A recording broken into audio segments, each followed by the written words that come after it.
Hello everybody, this is Marcos Villegas for Fight Up TV here in the Wild Card Gym, being joined with featherweight contender and special guest, Mr. Scott Quigg. Scott, man, you're back here in the sunny state of California, nice weather, good food. How you feeling, my man?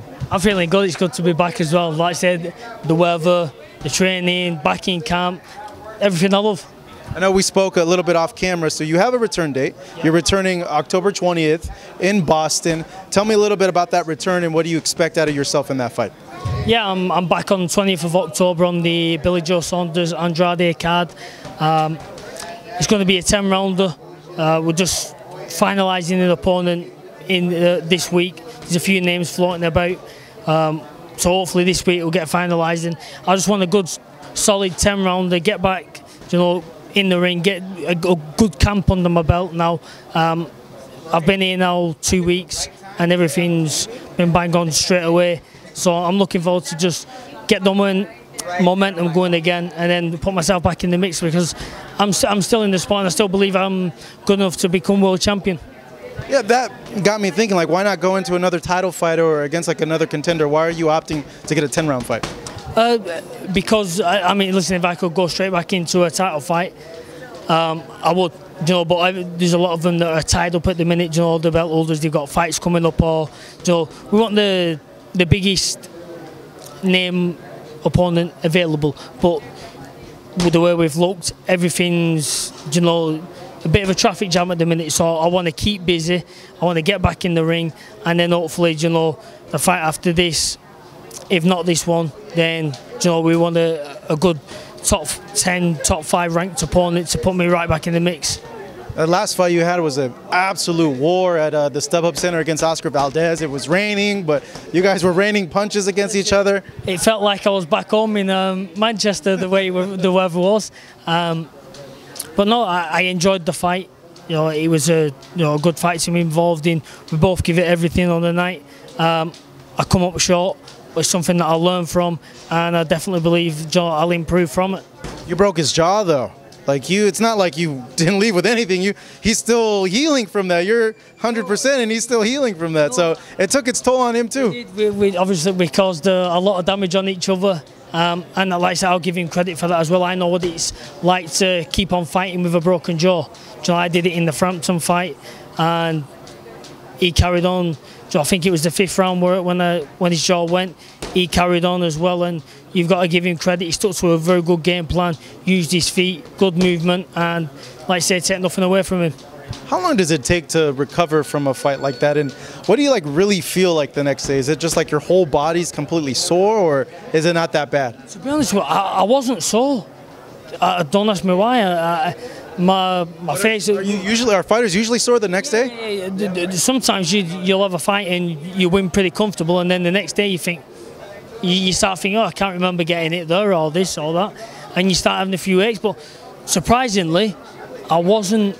You know, I really wasn't too bad. Other than obviously my face was a bit bashed up, especially my nose. But like I say, it's all part of the sport. You know, that's why you can't play with it. You've got to give, in training, you've got to give 110%. You've got to give boxing your life because it's a dangerous sport. When you're in that ring, you know, anything can happen, and you've got to be prepared for, you know, whatever comes your way.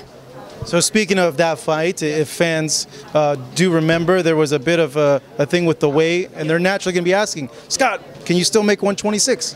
Oh, listen, I can make 126, no problem. You know, now just weighed myself now. I'm 136, and I've still got just under 8 weeks. So the weight wasn't a problem, as in, isn't a problem. It was the fact that 4 weeks out, or just under 4 weeks out, I fractured my foot, and it really did hinder the intensity of the work. You know, the first 6 weeks couldn't have gone any better. That's why I didn't want to pull out the fight. You know, I still thought I could win the fight. I sparred him nearly a year to the day when we fought, and all we did was stood in the middle of the ring and, you know, knock 10 bells out of each other. So I thought if the fight was like that, no need to move around. No need to move around. You know, so. And it kind of was like that. it was, but then he also, you know, I think one of the things what hindered me was breaking his jaw, because then he started to use his lateral movement, and you know what, he switched up, he changed his tactics, and you know what, every credit to him, because that made him cruise, you know, through the rounds that was getting tough for him, and it gave him more of a dimension, and I couldn't cut the ring off as quick as I wanted to because I was too flat-footed. But like I said, there's no excuses with the foot. There's nothing that the better man won than that, and I learned from it. And so I hope he's. I think I've seen something out recently. Hopefully he gets out the all clear and he can get back in the ring, and I wish him nothing but the best, unless we get the rematch. That'd be a killer rematch, to be honest. It'd be an action-packed one. You right now, like, who are you targeting? Like, who are you looking at? Like, okay, I want to target this guy now for this fight. Oh, obviously, I've got to get back in the mix. I've got to get whoever I need to fight to get back in the mix. But if you had a choice, if you could pick, fight any of the world champions, I'd love to fight Leo Santa Cruz.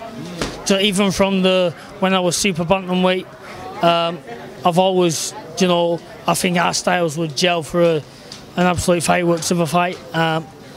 You know, and obviously, like I said, I would put, if I could pick any, I'd say I'd Leo Santa Cruz.